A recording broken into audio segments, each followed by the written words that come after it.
What's going on YouTube? It's Lawman745 here. Just got done riding the SSR 450 for the first time. Just kind of wanted to give you a little bit of an overview about it. There's hardly anything online about these at all. When they first came out back in like 2013, 2014, there was a huge buzz about them. Everybody was pumped, but it's like no one ever bought one. You never see anything online, just a few videos on YouTube. That's why I'm doing this one here. Kind of give a little better overview of what I think about it. So without further ado, there she is. Now, this one, it wasn't brand new when I got it. This is a 2017 model. The guy told me it had 5 hours on it, but it's definitely got a lot more than that. So there she is. Definitely needs a little bit of love in the cosmetic department.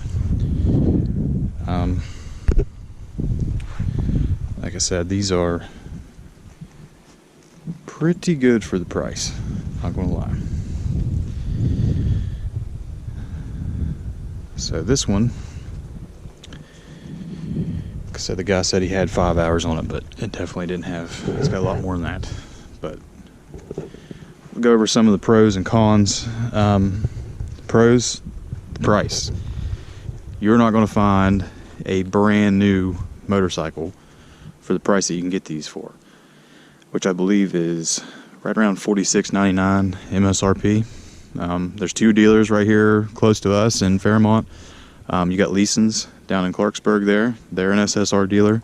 And Preston Power Sports up in outside of Kingwood, which is where we got my daughter's SSR 70. I haven't had any trouble out of that little bike at all. You know, there's a pretty good stigma about Chinese bikes in general. Oh, you're going to jump them and break the frame in half. And they have come a long way. I remember back in the day, you'd see the typical kid that didn't have any money would show up to the race on some kind of little 110 Chinese pit bike. He maybe make it half a lap and the wheels would be falling off and everything would be just completely destroyed in it within a mile and a half. But their quality control has gotten a lot better. Show you some of the frame welds on this one. We have a CRF 250X carcass of a chassis sitting down there, and I gotta say the SSR welds are definitely better than the Honda. So it's a lot better than they used to be. Anything that breaks on this thing, a CRF 450X part will bolt right on. I like it. It's no rip your arm off 450 power, but it's plenty enough for me. Plenty enough for a 2-hour hare scramble race where you're not going to get exhausted just wringing the guts out of it. Some of the, like I said, we'll go over the pros and cons. So the pros, price, definitely price. It'll go along with the price, bang for your buck. You get a brand new motorcycle that is just as competitive, I think, as an older CRF 450X is these days for a quarter of the price. It's comfortable, suspension's good, surprisingly. I believe this is fast ace suspension. It's a 47mm front. It's pretty well a Showa copy.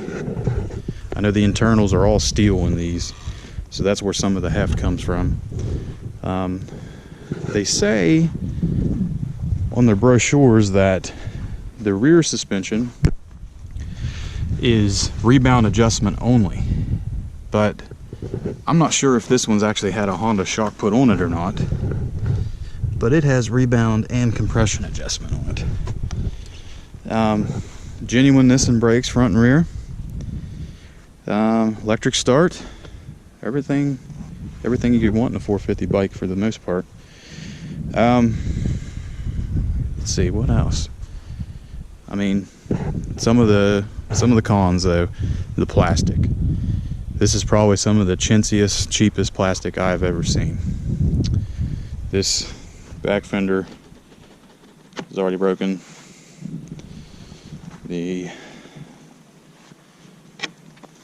Some of the radiator guard plastic is already starting to come off. The rear disc guard plastic again, most of this was already like this whenever I got the bike, so it's hard to tell what kind of life this thing had before I got it. But I mean, it's all really stuff that you're going to replace anyway. The one thing I will say that was a little concerning was the wheels. I've heard this on these a few times on different forums and stuff, but I mean, they're pretty soft. The spokes like to back out. This wheel here, actually, where'd it go? See, it's already got one spoke missing there. But again, all stuff that's upgradable and stuff that you're going to probably change anyway. So we're going to give this one a shot this year. I'm going to race it in the Mountain State Hare Scramble Series coming up. I'm going to do a couple GNCC events, what I can. I have twins on the way, so racing is going to be limited in the summertime. I'm excited, I can't wait.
Across the bridge without dying this time.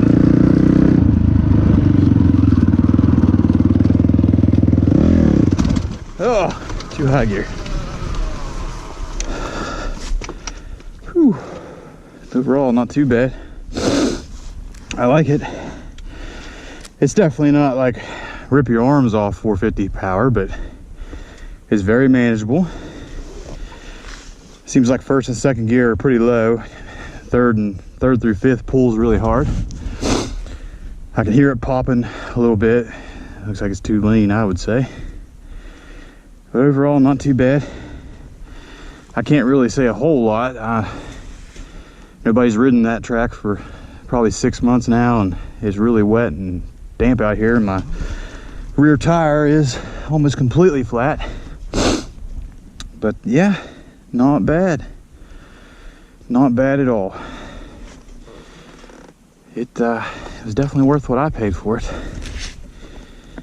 So there's not really a whole lot out here on these things, and hopefully I can shed some light on them a little bit.